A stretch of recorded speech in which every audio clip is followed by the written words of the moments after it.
Good morning, students.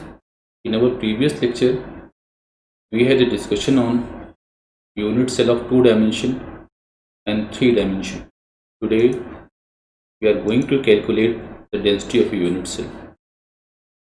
बेटे खासकर जो डेंसिटी ऑफ यूनिट सेल है, लोग जो क्यूबिक क्रिस्टल लैटिस है उसमें जो इन्वॉल्व बेटे हमारी यूनिट सेल्स हैं उसके बारे में ऑलरेडी आपको बता चुका हूँ मैं।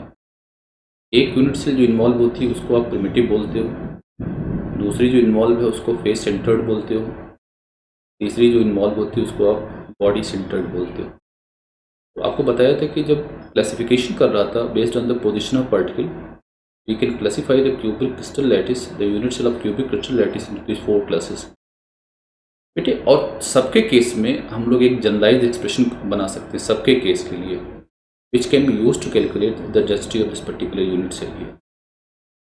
इसके लिए हम कर क्या रहे हैं बेटे, मान ले रहे हैं कि हमारी जो यूनिट सेल है, क्यूबिक यूनिट सेल है, उसकी एज लेंथ जो है वो a है। क्योंकि क्यूबिक है इसलिए पक्का है कि उसकी जो सारी एजेस होंगी वो इक्वल लेंथ की होंगी, और इसलिए हम लोग कह रहे हैं कि जो उसकी एज लेंथ है वो a ले रहे हैं। और चूँकि नंबर ऑफ पार्टिकल जो पर यूनिट सेल है वो डिफरेंट क्यूबिक यूनिट सेल के लिए अलग अलग होता है। बताया था कल आपको कि प्रिमिटिव के लिए 1 वैल्यू आती है, फेस सेंटर्ड के लिए 2 आती है, और फेस सेंटर्ड के लिए 4 आती है, और बॉडी सेंटर्ड के लिए 2 आती है।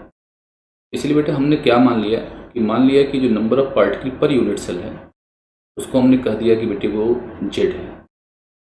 तो जेड की जो पॉसिबल वैल्यूज़ हो सकती है बेटे वो 1 हो सकती है, 2 हो सकती है, और आपकी 4 हो सकती है।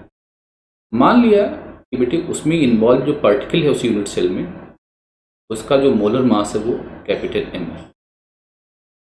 सिंपल मैथमेटिक्स आप अप्लाई करो, अगर यूनिट सेल आपके क्यूबिक है और उसकी एज लेंथ अगर a है तो नो डाउट आप कहेंगे कि उसका वॉल्यूम होना चाहिए, that should B a cube.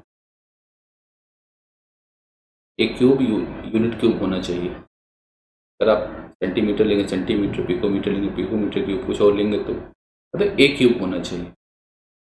अब हमारा काम क्या है कि मास ऑफ ए पार्टिकल कैलकुलेट करना है, और यहाँ पर मोलर मास की वैल्यू हमको गिवन है। So using the concept of बेटे molar mass we can calculate the mass of a particle involve in the unit cell. तो हमने क्या कहा था कि बेटे कैपिटल M जो है मास है, it is the mass of 1 mole of the particle. बेटे एक पार्टिकल का जो मास होगा वो कितना होगा, that should be given as m/Na। यहाँ पे Na को आप क्या बोलोगे, Avogadro number, and its value should be 6.02 × 10⁻23, ये आप जानते हो। तो यहाँ पे मोल कंसेप्ट का यूज करके आपने निकाल लिया कि मास ऑफ ए पार्टिकल कितना होना चाहिए। मास ऑफ पार्टिकल निकल गया तो बेटे क्या कर सकते हो, मास ऑफ यूनिट सेल आप निकाल सकते हो। आपके यूनिट सेल में जो पार्टिकल इन्वॉल्व वो कितने हैं, जेड हैं, और एक पार्टिकल का मास कितना है, आपने कितना निकाला, m/Na। तो नो डाउट टोटल जो मास होगा जो जेड पार्टिकल इन्वॉल्व आपके यूनिट सेल में है, that's given as z/m/Na here. अब ये मास निकल गया, वॉल्यूम ऑलरेडी आप निकाल चुके हैं। तो अगर आप डिवाइड कर दीजिए इसको तो definitely can calculate the density of the unit cell, and that's given as d is equal to m/b। तो m की वैल्यू कितना है, z into capital M upon Na into a cube. So this is the expression which can be used to calculate the density of any one of the cubic units, चाहे primitive nature की हो, चाहे बेटे वो face centred nature की हो, चाहे वो बॉडी सेंटर्ड नेचर की हो, सारी की वैल्यू को कैलकुलेट कर सकते हो आप। स्टूडेंट्स अगर आप देखिए this particular expression this contains 5 parameters, variable तो नहीं बोल सकते, 5 parameters, cell parameters, unit cell parameters. और बेटे अगर 5 सेल पैरामीटर्स यहाँ इन्वॉल्व हैं तो अगर कोई 4 की आइडिया हमको हो, if we have the information about any 4 then we can calculate the 5th parameter of this unit cell. जैसे मान लो आप इसका यूज करके बेटे डेंसिटी की वैल्यू भी कैलकुलेट कर सकते हो, जबकि वैल्यू ऑफ जेड M और a क्यूब और Na की वैल्यू पता हो।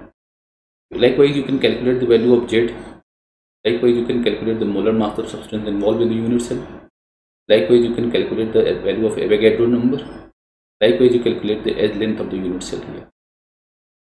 स्टूडेंट्स, अब बात करें अगर आपसे, तो आप कह सकते हो कि जो एक चीज़ और आती है जो कि इनडायरेक्ट आपका क्वेश्चन होता है कि determine the nature of unit cell. बेटे जब भी चाहे जेड वैल्यू सीधे आपसे पूछे या नेचर ऑफ यूनिट सेल की बात करेगा तो पक्का आप जान लेना वहाँ पर करना क्या होगा, जेड की वैल्यू कैलकुलेट करो। जेड की वैल्यू जब कैलकुलेट कर लीजिएगा, if the value comes out to 1 तो आप कहेंगे जो नेचर ऑफ यूनिट सेल होनी चाहिए that is primitive cubic unit cell. Z की वैल्यू अगर आपकी 2 आती है तो आप कहेंगे body centred cubic unit cell वहाँ पर है, और अगर जेड की वैल्यू 4 आएगी तो कहेंगे face centred cubic unit cell involve है।